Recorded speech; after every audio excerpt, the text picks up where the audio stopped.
Gas തീർന്ന അവസ്ഥ എന്താല്ലേ? പശ്ചിമേഷ്യൻ രാജ്യങ്ങളിൽ നടക്കുന്ന യുദ്ധത്തിന്റെ ഒരു ഭാഗം ഇപ്പൊ നമുക്ക് ഇന്ത്യയിൽ നമ്മൾ സമാധാനപരമായിട്ട് പൊക്കോണ്ടിരിക്കുകയാണ്. ആ സാഹചര്യത്തിൽ അതെങ്ങനെയാണ് നമ്മളെ ബാധിക്കുന്നത് എന്നുള്ളതൊക്കെ ഇപ്പൊ നമുക്ക് മനസ്സിലായോ? കേരളത്തിലെ നമ്മുടെ ഹോട്ടലുകൾ ഒക്കെ അടച്ചു പൂട്ടുകയാണ്. കാരണം പാചകവാതകം സിലിണ്ടറുകൾ കിട്ടാനില്ല. ആ ഒരു ലഭ്യത കുറഞ്ഞു. ഇപ്പോൾ ആകെ പ്രതിസന്ധിയിലാണ്. നമുക്കുള്ള ഹോട്ടലുകളെല്ലാം അടച്ചു പൂട്ടുകയാണ്. മുഖ്യമന്ത്രി പെട്രോളിയം മന്ത്രിക്ക് കത്തയച്ചിട്ടുണ്ട്. പ്രതിസന്ധി എങ്ങനെയും നീക്കണം, അതിനുവേണ്ട ആവശ്യമായ കാര്യങ്ങൾ ചെയ്യണമെന്നൊക്കെയുള്ള കാര്യങ്ങളൊക്കെ സംഭവിക്കുന്നുണ്ട്. നമ്മുടെ പ്രധാനമന്ത്രി നരേന്ദ്രമോദി പറയുന്നുണ്ട് ഇതൊരു വലിയ സംഭവമായിട്ട് കാണണ്ട, ഇതൊക്കെ മാറും എന്നുള്ള രീതിയിൽ അത് ആരും ആശങ്കപ്പെടേണ്ടെന്ന് പറയുന്നുണ്ട്. പക്ഷേ യാഥാർത്ഥ്യം എന്തെന്ന് വെച്ച് കഴിഞ്ഞാൽ നമ്മുടെ കടകളൊക്കെ ഏകദേശം ഹോട്ടലുകളൊക്കെ കുറെ അടച്ചു കഴിഞ്ഞു. മറ്റ് വരും ദിവസങ്ങളിൽ കൂടുതൽ ഗ്യാസിന്റെ ലഭ്യത കുറവാണെങ്കിൽ എല്ലാം അടഞ്ഞു പോകുന്ന ഒരു സാഹചര്യം വരികയാണ്. ഈ വീഡിയോ ഒന്ന് കണ്ടു നോക്കി. വാണിജ്യാവശ്യത്തിനുള്ള പാചകവാതക സിലിണ്ടറുകളുടെ വിതരണം നിലച്ചതോടെ കേരളത്തിലെ ഹോട്ടലുകളും അടച്ചു തുടങ്ങി. അടിയന്തര സർക്കാർ ഇടപെടൽ തേടുകയാണ് ഹോട്ടലുടമകൾ. നാളെ സ്ഥിതി കൂടുതൽ സങ്കീർണമാകുമെന്നാണ് ലഭിക്കുന്ന വിവരങ്ങൾ. ഏഞ്ചൽ മേരി മാത്യു കുറച്ചുകൂടി ഏകോപിപ്പിച്ച വിവരങ്ങൾ നൽകും. ഏഞ്ചൽ. പാചകവാതക സിലിണ്ടറുകളുടെ ക്ഷാമം അത് സംസ്ഥാനത്തെ ഹോട്ടൽ മേഖലയെ സാരമായി ബാധിച്ചു തുടങ്ങി. പല ഹോട്ടലുകളും അടച്ചുപൂട്ടി. പല ഹോട്ടലുകളും നാളെ മുതൽ പ്രവർത്തിക്കാനാവാത്ത സ്ഥിതിയിലാണ്. ചില ഹോട്ടലുകളൊക്കെ വിഭവങ്ങൾ വെട്ടിക്കുറച്ചാണ് ഇപ്പോൾ പ്രവർത്തിക്കുന്നത്. ഹോട്ടലുകളുടെയൊക്കെ പ്രവർത്തനത്തെ, അതും 10ഉം 8ഉം സിലിണ്ടറൊക്കെ ദിവസം ഉപയോഗിക്കുന്ന ഹോട്ടലുകൾ, അത് ചുരുക്കം സിലിണ്ടറുകൾ മാത്രമാണ് അവരുടെ കൈവശം സ്റ്റോക്ക് ഉള്ളത്. അതുകൊണ്ട് തന്നെ പല ഹോട്ടലുകളും വിഭവങ്ങളുടെ എണ്ണമൊക്കെ വെട്ടിച്ചുരുക്കിയാണ് ഇപ്പോൾ തുറന്ന് പ്രവർത്തിക്കുന്നത്. നാളെ മുതൽ പ്രതിസന്ധി കൂടുതൽ രൂക്ഷമാകുമെന്നാണ് ഹോട്ടൽ ഉടമകൾ. മുഴുവൻ പ്ലേ ചെയ്യുന്നില്ല. സിറ്റുവേഷൻ ഏകദേശം മനസ്സിലായി കാണുമല്ലോ.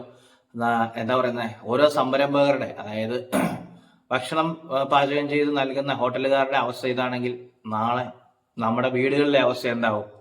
കാരണം അവിടെയൊക്കെ ഗ്യാസിന്റെ ലഭ്യത കുറഞ്ഞിട്ടുണ്ടെങ്കിൽ ഉറപ്പായും മുന്നോട്ട് വരുമ്പോൾ നമ്മുടെ വീടുകളിലൊക്കെ ഇത് അഫക്റ്റ് ചെയ്യാനുള്ള എല്ലാ സാധ്യതകളുമുണ്ട്.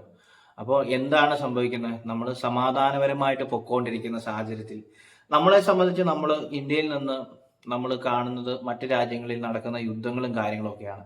അപ്പോൾ നമ്മുടെ ഇവിടുന്ന് പോയിരിക്കുന്ന പ്രവാസികൾ സേഫ് ആണോ, അങ്ങനെയുള്ള കാര്യങ്ങളെ കുറിച്ചാണ് നമ്മൾ ചിന്തിച്ചുകൊണ്ടിരുന്നത്. പ്രവാസികൾ സേഫ് ആണോ, നമ്മുടെ ആളുകൾ ഓക്കെ ആണോ, അവര് ആ ഒരു ചിന്തകളാണ് നമ്മൾ. നമുക്ക് വേണ്ട ആൾക്കാർ ഇപ്പോൾ അറിയാവുന്നവർ പുറത്തുണ്ടെങ്കിൽ അവർക്ക് മെസ്സേജ് സേഫ് ആണോ, അങ്ങനെയുള്ള കാര്യങ്ങൾ. അപ്പം അവിടുത്തെ ഒരു പ്രതിസന്ധി കാര്യങ്ങളൊക്കെ അവരുടെ ഫോണുകളിൽ കൂടെയും അല്ലെങ്കിൽ അവരിട്ട് തരുന്ന വീഡിയോകളിൽ കൂടെയൊക്കെ നമ്മൾ കാണുന്നുണ്ട്. അവിടെ മിസൈൽ പോകുന്നതും കാര്യങ്ങളൊക്കെ. അപ്പോഴും നമ്മുടെ മനസ്സിൽ ഒരാദ്യമുള്ള നമ്മുടെ ആൾക്കാർ അവിടെ പ്രതിസന്ധിയിലാണ്, നമ്മളിവിടെ സേഫ് ആണെന്നുള്ളതാണ്. പക്ഷെ നമ്മളിവിടെ സേഫ് ആണ്, പക്ഷെ നമുക്ക് വരുന്ന പ്രശ്നങ്ങൾ ഇങ്ങനെയാണ്. എന്താ പറയുന്നത്, നമുക്ക് വാണിജ്യ ആവശ്യത്തിനുള്ള ഗ്യാസ് സിലിണ്ടറുകളില്ല, അല്ലെങ്കിൽ ഇനി ഇവ കുറച്ച് കഴിയുമ്പോഴത്തേക്കും വീടുകളിലേക്കുള്ള ഗ്യാസുകളൊക്കെ നിൽക്കുന്ന, അതായത് നമ്മുടെ ലോകം എന്ന് പറയുന്നത് വളരെ ഫാസ്റ്റ് ആയിട്ട് മൂവ് ചെയ്തുകൊണ്ടിരിക്കുന്ന ഒരു സാഹചര്യമാണ്. അപ്പം നമ്മൾ സ്പീഡിൽ എന്താ പറയുക, പണ്ടൊക്കെ വിറകും കാര്യങ്ങളും ഒക്കെ ആയിട്ട് വിറക് കത്തിച്ച് അടുപ്പ് കൂട്ടി ചോറ് വെച്ചിരുന്ന സാഹചര്യത്തിൽ നിന്ന് മാറി എല്ലാവരും ഗ്യാസിലേക്കൊക്കെ വന്നു. കാരണം നമ്മൾ എല്ലാ കാര്യങ്ങളിലും അപ്ഡേറ്റഡ് ആയിട്ട് വന്നുകൊണ്ടിരിക്കുമ്പോൾ ഇടയ്ക്ക് വെച്ച് ഒന്ന് എന്താ പറയുക, ഒരു കുഴിയിൽ ചാടുന്ന ഒരു അവസ്ഥ ഒന്ന് ആലോചിച്ചു. നമ്മൾ പുറകോട്ട് വീണ്ടും വിറക് പെറുക്കാൻ പോകേണ്ട അവസ്ഥ. വിറക് പെറുക്കി അടുപ്പ് കത്തിക്കുന്ന മോശമാണെന്നല്ല പറയുന്നത്, ഫാസ്റ്റായിട്ട് മൂവ് ചെയ്തുകൊണ്ടിരിക്കുന്ന പല കാര്യങ്ങളും സ്ലോ ആകും. അപ്പൊ അങ്ങനെയുള്ള ഓരോ കാര്യങ്ങൾ വന്നുകൊണ്ടിരിക്കും. ഇന്നിപ്പോൾ ഗ്യാസിന്റെ പ്രശ്നമാണെങ്കിൽ നാളെ ഇപ്പോൾ എന്തായിരിക്കും വരാൻ പോകുന്നത്, അങ്ങനെ ഓരോ കാര്യങ്ങളിൽ നിന്നും പോകുന്ന ഒരു സാഹചര്യമാണ്. ഇത് ഈ വീഡിയോ കൂടെ ഒന്ന് കണ്ടു നോക്കിക്കേ. അതിനിടയ്ക്ക് അതിനേക്കാളും കൊറോണ പോലത്തെ ആ ഒരു അവസ്ഥയിലോട്ട് ഞങ്ങൾ മുന്നോട്ട് പോയിക്കൊണ്ടിരിക്കുകയാണ്. കഴിഞ്ഞ തിരുവനന്തപുരം ജില്ലയിൽ മാത്രം നോക്കുകയാണെങ്കിൽ 3000ഓളം കടകൾ ഉണ്ട്. ആ 3000 കടകൾ 50% കടകളും ഇന്നലെ തൊണ്ട് അടഞ്ഞു തുടങ്ങിക്കഴിഞ്ഞു. എൻ്റെ തന്നെ വൈഫിൻ്റെ പേരിലുള്ള ഒരു സ്ഥാപനം അടച്ചു കഴിഞ്ഞു. ഇന്ന് ഇത് ഞങ്ങളിലുള്ള സ്റ്റോക്ക് പ്രകാരം 1-2 ദിവസങ്ങളിലേക്ക് പോകാനുള്ളതേ ഉള്ളൂ. പലരുടെ ഒരുപാട് ഉപയോഗമുള്ള ആൾക്കാരിൽ നിന്ന് അവർ 2 ദിവസത്തിനകത്ത് അടയ്ക്കേണ്ട സിറ്റുവേഷനാണ്. ഞങ്ങളിപ്പോൾ ഒരുപാട് ഐറ്റംസ്, ഇപ്പോൾ ഊണ് പോലുള്ള കാര്യങ്ങളും ബാക്കിയുള്ള കൂടുതൽ ഇന്ധനം ഉപയോഗിക്കേണ്ട കാര്യങ്ങളെല്ലാം സ്റ്റോപ്പ് ചെയ്തുകൊണ്ട് വളരെ പരിമിതമായിട്ട് 2 ദിവസം കൂടെ പോകാൻ നമ്മൾ മുഴുവൻ പ്ലേ ചെയ്യുന്നില്ല, അത് ഒരുപാട് സമയം പോകും. പക്ഷെ ഇതിൽ നിന്നൊക്കെ മനസ്സിലാകുന്നത് ഓരോരുത്തർക്കുണ്ടാകുന്ന ബുദ്ധിമുട്ടുകൾ അവർ പറയുന്നതാണ്. എന്താ പറയുക, നമ്മളെ സംബന്ധിച്ച് നമ്മളും ഇത് നാളെ നമുക്ക് നമ്മുടെ വീടുകളിലേക്കും അഫക്റ്റ് ചെയ്യാനുള്ള ഒരു സാഹചര്യമാണ്.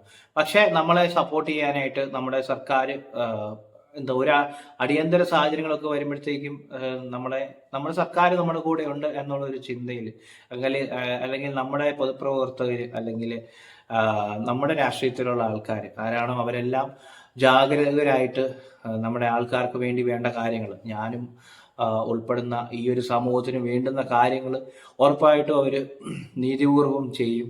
അതിന് വേണ്ട നടപടികൾ അവർ സ്വീകരിക്കുന്നുണ്ട്. നമ്മുടെ മുഖ്യമന്ത്രി എന്താ പറയുക, പെട്രോളിയം മന്ത്രിക്കുള്ള കത്തയച്ചിട്ടുണ്ട്. അതുപോലെ തന്നെ നമ്മുടെ പ്രധാനമന്ത്രി എല്ലാവരോട് എന്താ പറയുക, സമാധാനപരമായിട്ടിരിക്കുക, അവർക്ക് പ്രശ്നങ്ങളൊന്നും ഇല്ല എന്ന് പറയുന്നുണ്ട്, നമ്മളെ സേഫാക്കി കാമാക്കുന്നുണ്ട്. പക്ഷെ റിയാലിറ്റി ഇവിടെ ഓരോന്നോരോന്ന് തീരുക എന്നുള്ളതാണ്. പക്ഷെ ഇതിന് എന്തായാലും ഒരു പരിഹാരം എത്രയും വേഗം തന്നെ ഉണ്ടാകും എന്നുള്ളൊരു പ്രതീക്ഷയാണ്. ആ ഒരു പ്രതീക്ഷയിലാണ് ഞാനും ഇരിക്കുന്നത്. എന്തായാലും എല്ലാ പ്രതിസന്ധികളും മാറി സമാധാനപരമായ ഒരു അന്തരീക്ഷം ഉണ്ടാകാനായിട്ട് ഞാനും എന്നെ പോലെ തന്നെ ഒരുപാട് പേര് ആഗ്രഹിക്കുന്നുണ്ട്.